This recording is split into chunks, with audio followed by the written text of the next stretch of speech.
এই খুশিটা যাতে সমাজের প্রতিটি স্তরের মানুষের মধ্যে পৌঁছায়, যাতে করে আমরা একটা সম্প্রীতির সমাজ, আমরা একটা সৌহার্দ্যের সমাজ, আমরা একটা সাম্যের সমাজ আমরা গড়ে তুলতে পারি এবং আমরা ধনী থেকে গরিব সবাই যাতে একই সমাজে একইভাবে একই সৌহার্দ্যের সাথে খুশি নিয়ে শান্তির মন নিয়ে আমরা যাতে একসাথে বসবাস করতে পারি, এই বার্তায় আমি আজকে পৌঁছাতে চাই সারা বাংলাদেশ তথা চট্টগ্রামবাসীর প্রতিটি মানুষের হৃদয়ে এই ঈদের খুশি যাতে বয়ে যাক এক অনাবিল আনন্দে, এটাই হোক আজকের বার্তা। এবারের ঈদ শুধু সন্তান বা চট্টগ্রামের নাগরিক হিসেবে নয়, একজন জনপ্রতিনিধি হিসেবে। অতএব এই ঈদের আমাদের যে সচরাচর আনন্দ থাকে, আমরা যে নতুন কাপড় কিনবো, খাবার খাবো, এই যে আনন্দমুখর একটি ঈদ হয়, সেখানে আমার প্রায় 4,92,000 মানুষের কথা আমার চিন্তায় রাখতে হয়। কেননা আমি এখন শুধু আরেকজন সাধারণ নাগরিকের মতো করে চিন্তা করতে পারছি না, আমি জনপ্রতিনিধি। অতএব জনপ্রতিনিধির ঈদ হলো আনন্দ বন্টনের একটি দায়িত্বের ঈদ।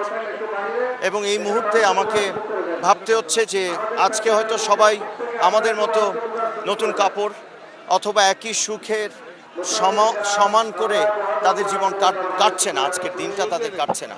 অতএব এই চিন্তাটা আমাদের মননে রেখে যদি আমরা আমাদের আগামী বছরের ঈদ যেন সবার ঘরে একটা সুখের, একটা আনন্দের সমানভাবে যদি আমরা বন্টন করবার মতো একটা সমাজ তৈরি করতে পারি আগামী বছরের ঈদগুলোর জন্য, সেই শপথটা যদি আজকের ঈদে নেই, তাহলে বোধহয় একটা সার্থক হবে আমার জনপ্রতিনিধি হয়ে ঈদ উল ফিতরের নামাজে এসে আপনাদের সামনে কথা বলা। মানুষ একটি উৎসবমুখর পরিবেশে ঈদ উদযাপন করবেন, আমরা এটি আশা করি।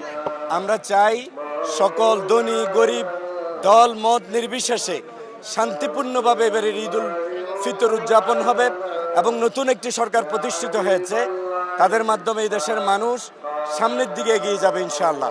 পাশাপাশি আমরা আজকের ঈদ উল ফিতরের এই দিনে মধ্যপ্রাচ্য সহ যেখানে আজকে যুদ্ধবিধ্বস্ত এলাকা, সারা বিশ্ব জুড়ে যে একটি অশান্তি বিরাজ করছে, আমরা আল্লাহ তাআলার কাছে দোয়া করছি সকল মানুষ যাতে শান্তিতে ঈদ উল ফিতর উদযাপন করতে পারে, সেই পরিবেশ তৈরি হয়। আল্লাহ যাতে আমাদেরকে এরকম একটি পরিবেশ তৈরি করে দেন এবং সমগ্র বিশ্ব মানবতা একযোগে যাতে শান্তির পক্ষে কাজ করতে পারে।